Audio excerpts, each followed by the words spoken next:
Thank you. Appreciate it. Thanks for coming out. Thank you so much. Good to see black people that aren't mad at me. I'm going through a messy divorce right now, and goddamn, every time my ex calls me, what up, bitch? What up, your bitch ass daddy, your bitch ass Aunt Doris? What the fuck Aunt Doris got to do with anything? I'm so mad. So, I'm gonna talk about my divorce a little bit, not the whole set. I am gonna diffuse a few rumors, because I've heard a lot of shit on the internet about me. No white women were involved in my divorce. I heard that was out there. No, I am still on the squad.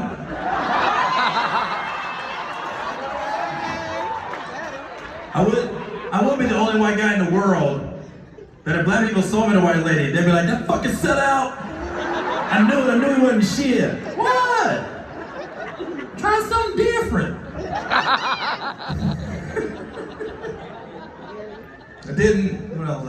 didn't sleep with Wendy Williams. I heard that was out there. No, shout out to Method Man, but no. Somebody said, hell no! It was 93. God, I read so much shit about me on the internet. What I read my ex wanted $44,000 a month in alimony. When I saw that, I didn't read the whole article. I thought that was for the year. I called my lawyer. I said, settle. I said, Gary, that's a month. I said, we going to court. Look. I guess the thing that fucked me up about the whole divorce being public is now everybody's in my personal business, you know? If I'm being honest, I think if we're a COVID divorce, when you're around somebody every day, all day, for 4 months, you start to look at shit different. Start taking my dog, long ass walks. I don't want to be home. Like, when COVID hit, like, remember last year when the country shut down, it was like mid-March. I get my dog, the dog's a little teacup Yorkie. Like, come on, let's go for a walk. My dog at the door, like, that's wild. Motherfucker give me neck. Put that fucking leash on me, let's walk. Hit about April, then walks were getting longer. My dog started looking at me like, you going through something? You should talk to her. And then we hit about May, them walks was getting like 3-4 hours. My dog didn't want to walk no more.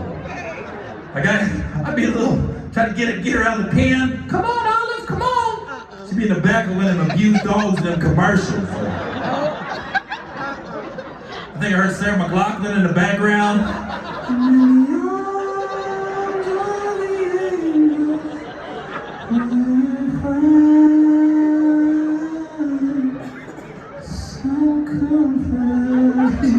Come on, let's go for a walk. And every time we walk by another dog or somebody walking a dog, my dog would start barking. Her bark started to sound like help.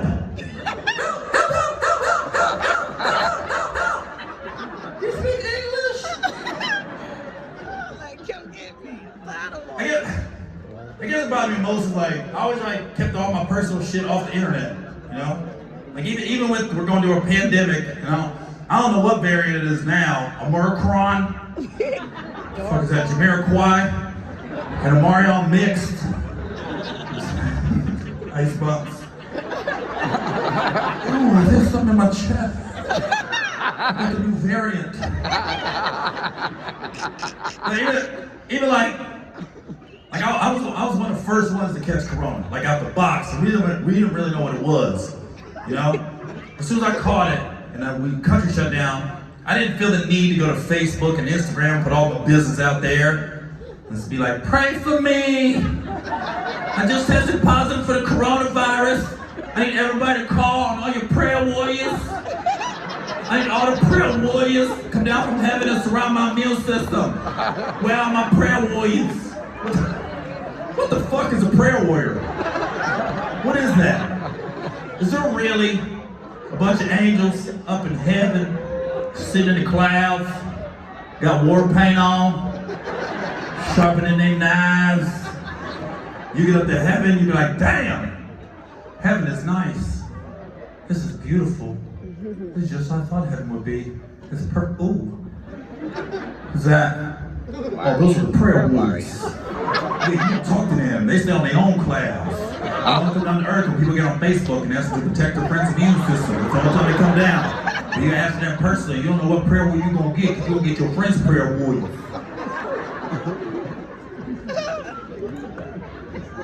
That's the thing about the virus, too.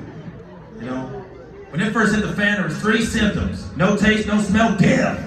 Man, that's a hell of a fucking window.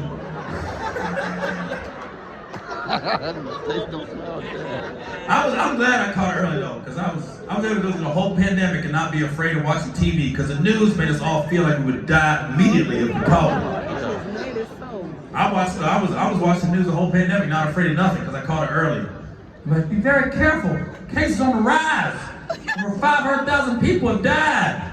I'm like, well, I made it. Shit. They should have had better prayer warriors. Because my prayer warriors protected me.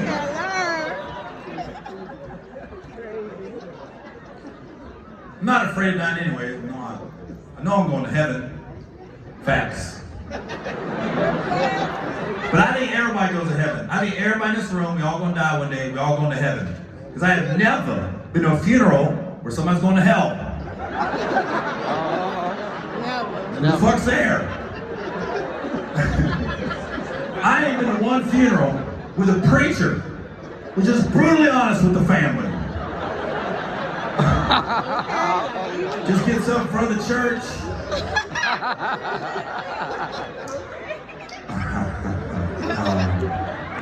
Wow, it's gonna be tough. First, I want to thank everybody for coming today. I won't be charging the family for today's service. You did the best you could, but that free will sneak up on you sometimes. So we have an open casket today.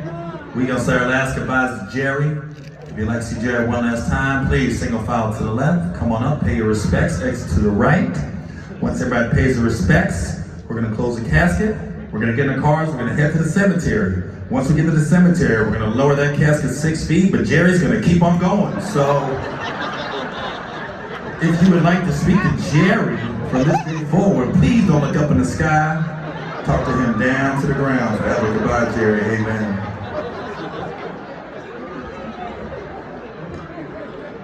You ever go to a funeral and you never knew your homeboy got saved? Like his grandmother gets in front of the church. I'm at peace with him passing, because I know he's in the arms of Jesus. He gave his life to Christ. And you be in church like, hey, when that motherfucker meet Jesus? I was with him Saturday. He ain't no Jesus on Saturday. I know that. No, we had a good time, but he ain't no Jesus on Saturday. Yeah, I was with him. Yeah. Hey, what day did he die? Tuesday? He died on Tuesday? Oh, okay. So he must have met Jesus on Sunday or Monday then. That's crazy. Look at God. Won't he do it? He knew he was coming home. He introduced himself before he left, man. He barely made it. That was the last second field goal to him right there. Man, he know. I used to do a joke a long time ago about like how long black church is on Sundays. But I've been to quite a few black funerals. Man, neck and neck with Sunday service. I've been to some black funerals, I started looking around like, he ain't coming back. At some point, we gotta get on with our own lives, too. Yeah. I'll be honest with you, I'm a friend of my friends. I barely knew this guy. We're going on 4 hours. This is the longest I've ever hung out with him in my whole life. So. Seemed like a nice guy, though. I learned a lot about him. I know he was a cornhole champion in college. That's crazy. He was a cornhole champion. That's crazy.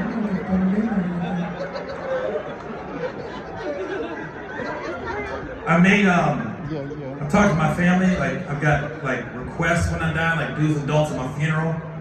Like, I don't want nobody showing up to my funeral with me on a t-shirt.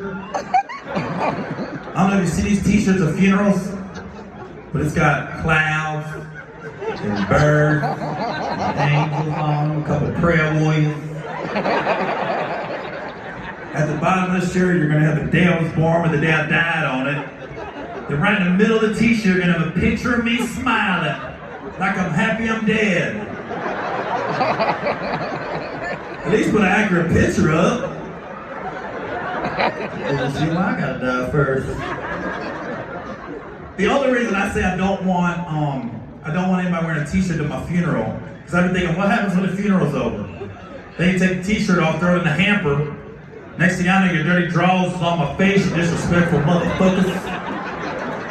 Fellas, you might invite one of your lady friends over one night. She's got skills you didn't know she had. You finish early on your stomach. I'm the nearest t-shirt, now you're wiping the shit on my face. Put me on a hoodie, respect the game. Nobody ever wipe their shit off on a hoodie. Just grab the hoodie. I'm good, better. Well, where's your washcloth? I'm good on the carpet. If you don't know what kind of t-shirt I'm talking about, after the show's over, go home, watch an episode of the first 48. And then at the end of it, they'll do an update of the deceased, and the family will be in the park setting off balloons. And they'll have the t-shirts on. They'll start interviewing various family members about the deceased, like his aunt will get in front of the camera. I miss him.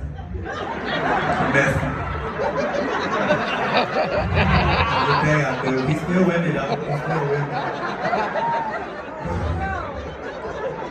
He was gonna start welding school on Monday before he passed. He always gonna be a welder. He was the best welder at 10th grade vocational school. Top welding his class. He got welded. His niece will do an original poem.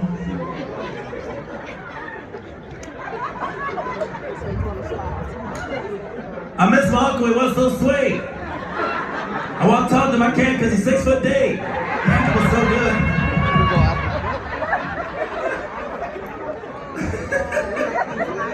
Let me move on, that was too much death talk. Talk about being alive, Bill Cosby's out. That's big. Ladies, fill me your drinks. Back on the prowl. One thing I'll say about Bill Cosby, he definitely had a type, didn't he? He liked white women. Man, if it's snowing, he's going. I think at one point I read, he was in a courtroom, there was 32 white ladies in the courtroom accusing Bill Cosby of shit. Like, man, that's a lot. Now it's a big discussion amongst comedians. We couldn't believe it. When Bill Cosby first got in trouble, we were in shock. That was like one of our own. We were like, this is crazy, man. Rudy's dead. I remember one night there was like 8, 9 comics, and we was in the dressing room after the show, just talking about life and everything. And then somehow the conversation got on Bill Cosby, and the conversation shifted to me. And somebody was like, Garrett, what would you do if you was Bill Cosby, man? How would you get out of it? What would you do? I said, well, first of all, I'll never be in that situation. Second of all, if you're talking about in a courtroom, I have 32 white ladies staring at me saying I did something to them. I don't need a lawyer. I can defend myself against those charges. If you sit there, judge looking at me, how do you plead, Mr. Owen? Not guilty! Well, you said that with a lot of confidence. How can you be so sure? I know I'm not guilty, Your Honor, because I ain't had white pussy since white pussy had me! The last white pussy I had was my mama's, and I've never been in another white pussy since.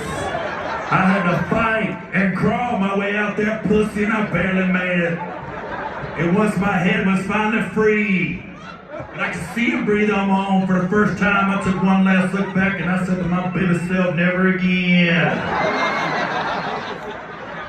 I think I suffer from white pussy PTSD. Even my daddy left her. Everybody leaves that white pussy around her. I'm kidding. These are jokes. I'm sure my mom has amazing pussy. She got 7 kids, multiple baby daddies. I almost want to say my mom got that wop. You ain't got all them baby daddies, you ain't got that wop? First time I heard that song, I called my mom. I said, Mom, I think they wrote a song about you. She said, what is it? I sent it to her phone, she called me back. How'd they know? She was talking.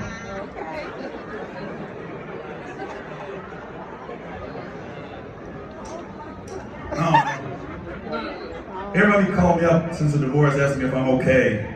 You okay, man? You alright? I'm straight. I'm straight. I'm fucking a lot more. Free. Yeah, that's what I've been trying to tell women now, man. You meet a guy, fuck. No reason to wait. That's stupid. What are you waiting on? Because that's all guys want to do. We just want to fuck. We don't care about your hopes and your dreams and your goals in life. We don't. We just want to fuck. And until we fuck, That's it. everything you say is going back to fucking everything. Oh my God, guess what? I just got my master's from Harvard. Really? I never had no Harvard pussy.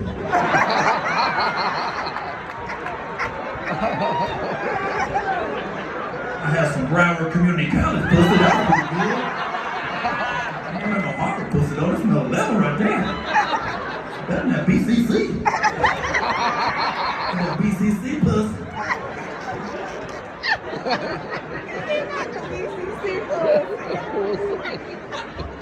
Yeah, man. Just fuck, man. It's fun. Stop holding out, ladies.